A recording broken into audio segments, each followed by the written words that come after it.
What's up, Internet? My name is Michael Cook, and this is Blue Giant Media. We're here to help you find, learn, and play the games that you love. Today, we're going to take Biblios by Steve Finn and published by IELLO Games. We're going to set it up, and we're going to set it up in real time so you can step along with me or get a feel for how long it actually takes to set the game up. And then we're going to play through a couple rounds so you can get a feel for the rule set and also whether you might like to play the game or not. And also so you can jump right in and get playing as quick as possible. So, let's ready, set, play. Alright, Biblios is an auction game for 2 to 4 players. It takes about half an hour. So to get it set up, you got this nice nifty box, you just open it up. You're going to take out this little dealie right here. And you're going to take each of the dice, place them with the 3 face up on their colored areas. So green goes with green, yellow goes with yellow, and red goes with red. And you can see they're printed with 3 pips on the board, so there's a little reminder right there for you. You're going to take all of the cards. You will start to take some cards out based off of the number of players. So I'm going to set this up for 2 players, and in order to do that, you will take out 2 of each money card. There are 3s, 1s, and 2s. So go through and find them. There's some 1s. Here's some 2s. And then, after you shuffle everything else up, you're going to remove another 21 cards. I don't normally do the bridge shuffle, but I want this to go just a touch quicker, so forgive me for not caring more for the quality of and lifespan of my cards. I would usually be going with a nice overhand shuffle like this for quite some time, but that is what I would normally do. So, if you are going to set up for a different number of players, so for 2-player game, like I said, you're going to take out 2 of each value, 3, 2, and 1, and then take out 21 cards. Then for 3 players, you will remove 3 gold cards, 1 of each value, and 12 cards. With a 4-player game, you won't take any of the gold out separately. You'll just randomly take out 7 cards. So, let's take these 6 golds that I already removed, set them out. Take 21 cards. 1, 2, 3, 4, 5, 6, 7, 8, 9, 10, 11, 12, 13, 14, 15, 16, 17, 18, 19, 20, 21. We're going to take all of these cards and put them back into the box. Now the box for the rest of the game, really all it's going to do is give you a summary of what cards are available. So you can keep that close by if you like, but it is not necessary. Then you're going to choose who's going to be the start player. The game is played in 2 rounds. The first round has you taking the cards out and kind of splitting them up into a number of piles equal to the number of players plus 1. Then the second half of the game is going to be taking that 1 set of cards that have been set aside, and you're going to turn those over one at a time and use the money cards that you've gotten, and you're going to be bidding on those cards. So, the first phase, you're going to choose a first player, whoever the player is going to be, and you can see in the setup right here, it's all explained very clearly. 2 players, take out 6 gold, plus 21 cards, 3 gold, 12 cards, and 7 total cards. So, the box is very well designed, very useful in many ways, and it's pretty cool looking on the shelf. So, since this is going to be a 2-player game, we will turn over, or whoever the active player is going to look at 3 cards, number of players plus 1. So that active player is going to look at them, choose 1 to keep, choose 1 to put into that separate pile that will turn into another auction pile, and then the rest will go face up for everyone else to choose. In this case, it's a 2-player game, so you're just going to give the other player that card. But I would keep these secret. I would choose 1 to put into the set aside pile that will be the auction pile. Choose 1 card to keep and 1 card to give to you. Then it would go to your turn. You would do the same thing. You're going to take 3 cards. You're going to look at them. You're going to choose 1 to keep. You're going to choose 1 to give to me. and one to go into the auction pile. And it's going to go like this, back and forth, back and forth. Now, you can see here that there are, for each of the 5 different colored cards, which represent different kinds of books or bookkeeping resources, there are, in this case, there are 4 green, yellow, and red. They come in values of either 1, which there are 7 of, total, which some could be in the box, and there are 2 values. The higher value is going to be more useful at the end of the game. For the brown and blue cards, they are valued either 2, 3, or 4. There are 4 level 2 cards, 3 level 3 cards, and 4 level 2 cards. And then there are these purple cards. So what these purple cards do, let's just say I'm going to take this one and give this one to, I will put this one in here and I will give this one to you so we can see what it does.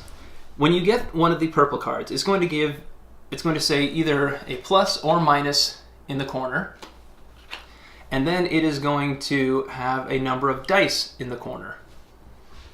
So what that means is that you will be adding 1 in this case, since it has a plus 1, and then it has 2 dice shown in the corner. That means you're going to add 1 to 2 different die values.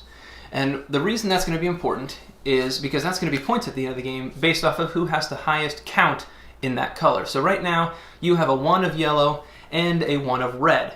So without any further information, you're probably going to want to turn both of those up to 4. Because if you have the most yellow, not cards, but numbered, highest number of yellow, so 1 is 1 and a 2 is 2, even though they're 1 card counts as 2 points. So number of points in that color, you're going to get that many points.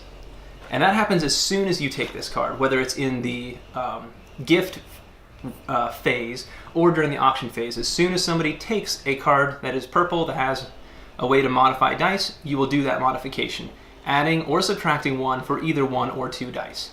Then it will just get set aside. Then it would go to you.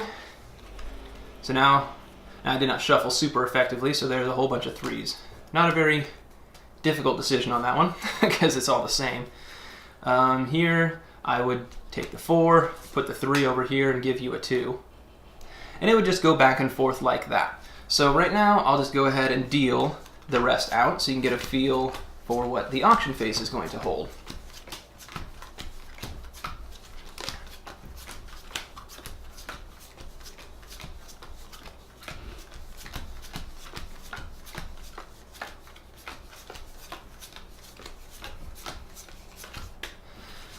And I will also take all of these cards and we'll look for some purples and see if we can make some more actual informed decisions.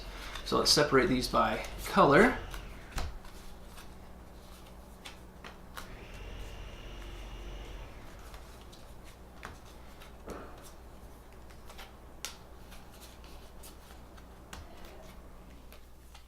Okay, so you have very little green, very little blue, and you've got a good amount of brown, although they're all lower numbered cards, so you don't really have a lot of good stuff going for you.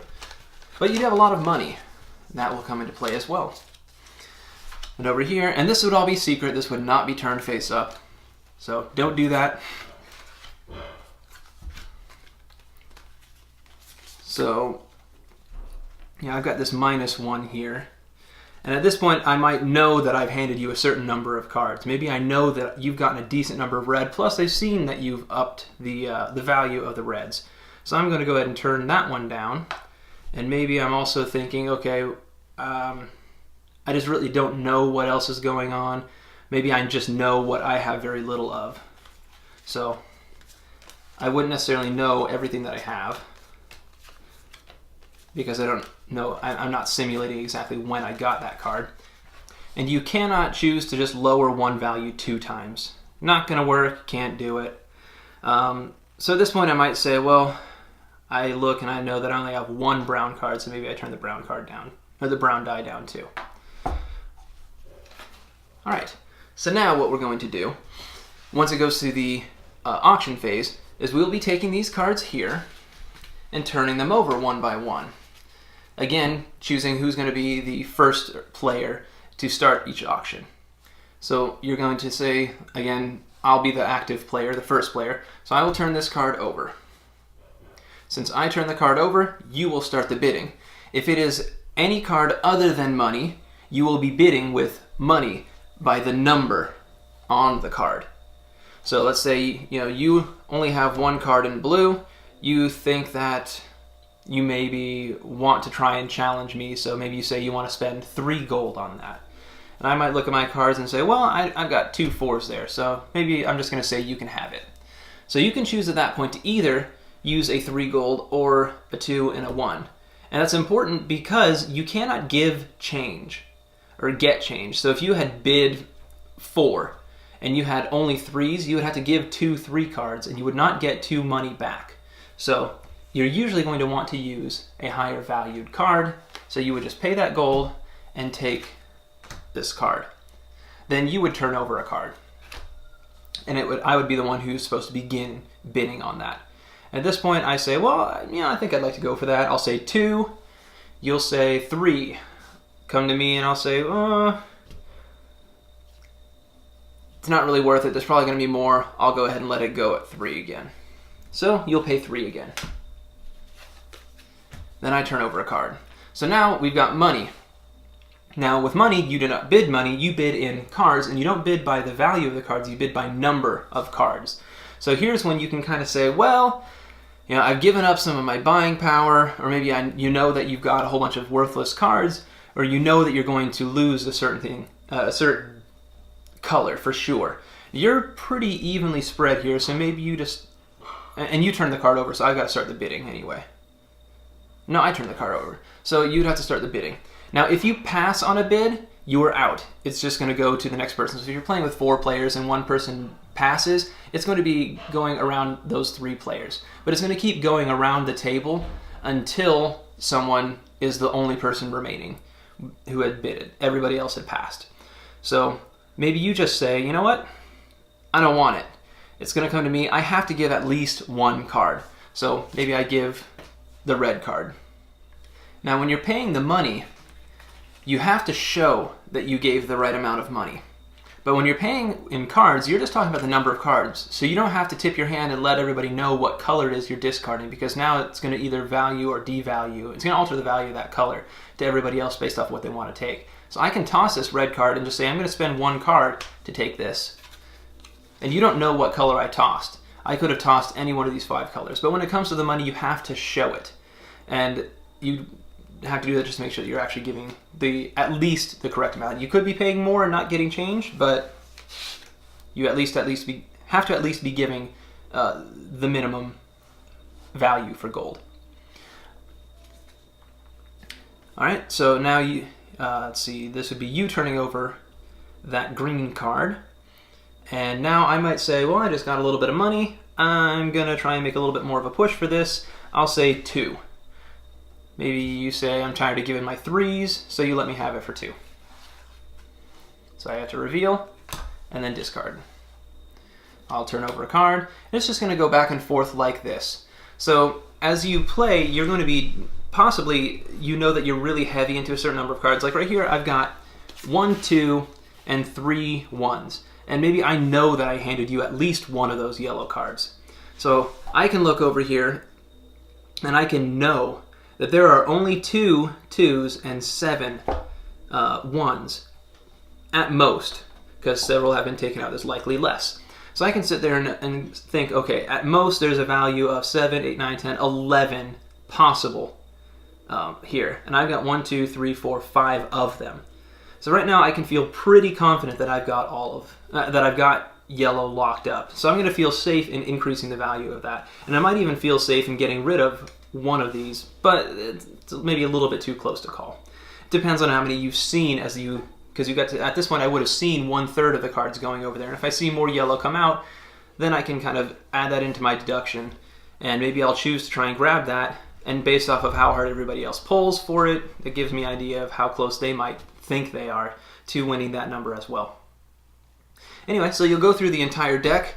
So you'll go through the whole deck once, splitting it into, in this case, thirds, with 2 players quarters with 3 players and 5 parts with 4 players. And then you'll take that one extra part and you'll flip over the cards one at a time and auction them back, and then at the end of the game. So let's just now simulate. Let's just make this completely random, and we will take all of these cards. This will by no means be an accurate representation. Let's say that we both spent all of our money and we only got the money that we got from here.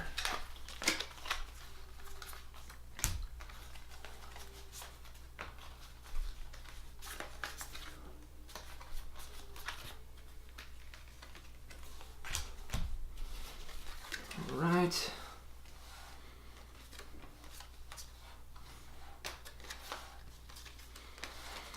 So I definitely would have used this to increase the value of yellow. You would have quite likely seen how much yellow I've gotten, and you likely would want to decrease the value of yellow. You would see how much brown you have. You probably would increase the value of brown. And you probably would have increased the value of brown again. So now, as we get to the end of the game, so now we're going to compare our values to see who is going to get these points. So for brown, you have 1, 2, 3, 4, 5, 6, 7, 8, 9. I have 6. So you would collect that. For blue, I have 1, 2, 3, 4, 5, 6, 7, 8, 9, 10. You have 6, 7, 8. So I would collect that one. For green, I have 3. You have 2. So I would collect that one. For yellow, I have 2, 3, 4, 5, 6, 7 to your 4. And for red, I have no. Oh, great, I had it a little bit stronger. And for red, I have none, and you have 4. If there had been a tie, each one of these cards has a letter in the corner. Whoever has the lowest letter in that set, in this case A, whoever's the closest to A, is going to be the one who wins that tiebreaker for collecting the die. At the end of the game, then, you will total up the value on the dice. So I have 4, 5, 6, 7, 8, 9, 10, and you have 7. If there was a tie here, the tiebreaker is going to be whoever has the most gold. If somehow there is still a tie, then you look at the brown, the monks, and whoever has the closest to an A in the brown cards is going to be the winner. If somehow both of you have gotten, spent all of your brown cards, the people who were, maybe you got a 4-player game and the 2 who are tied for first got rid of all their brown cards. Then you go to blue, and whoever's the closest to A in blue, etc., until somebody is declared the winner. Now you know how to set up and play through Biblios by Steve Finn and published by IELLO Games. If I missed anything in the rules, or if I was unclear, please let me know in the comments section below so that I can address that as quick as possible. And while you're there, if there's any games or videos that you would like me to make, whether it's setup, play through, full review, or an unboxing, please let me know in the comments section below. You'll also find links to my unboxing and, eventually, the review for Biblios. Keep an eye out for links to those in the description section. While you're there, you're also going to find a link to macronovagames.com where you can buy Biblios and many other great games. Until next time, I want to thank you so much for watching. Please like, share, and subscribe if you like what you see. And as always, have a wonderful day.